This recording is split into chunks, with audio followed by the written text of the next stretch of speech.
Hello friends, I'd like to welcome you to Meditaciones Diarias.com.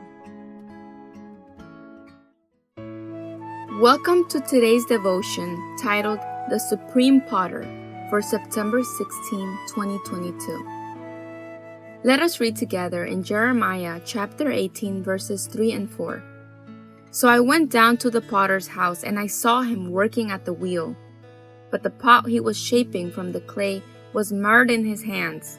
So the potter formed it in another pot, shaping it as seemed best to him. When Adelaide Pollard attended the prayer meeting that night, her heart could not have been any sadder. She had tried unsuccessfully to collect funds with which to go to Africa as a missionary. What could she do now that her dream had been shattered into pieces?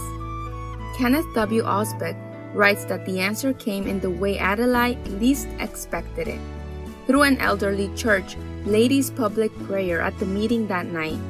In her prayer, the woman did not ask for material possessions or for help to overcome any personal problem.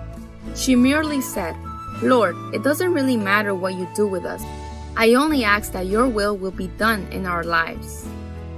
Those words echoed in Adelaide's mind. When she got back home, she looked up the book of Jeremiah in her Bible. There she read the words of today's verse. So I went down to the potter's house and I saw him working at the wheel.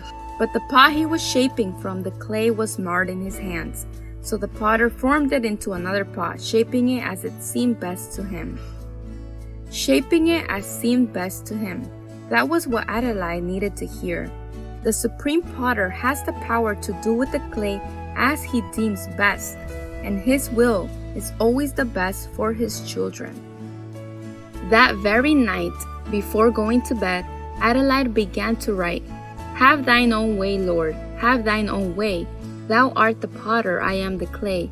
Mold me and make me after thy will, while I am waiting, yielded and still." One stanza led to another, and before long Adelaide had turned her prayer into a hymn. Have Thine Own Way, Lord, which is hymn number 567 in the SDA hymnal. Today I want the words of this hymn to become my prayer as I begin this new day.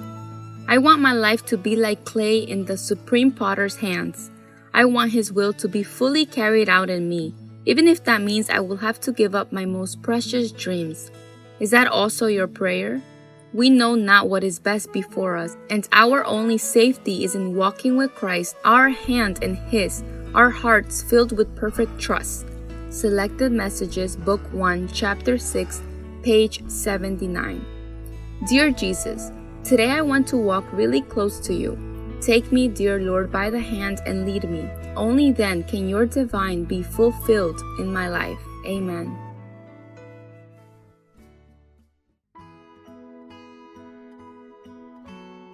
I just want to thank you all for visiting us each day here at Meditacionesdiarias.com. May you have a blessed day.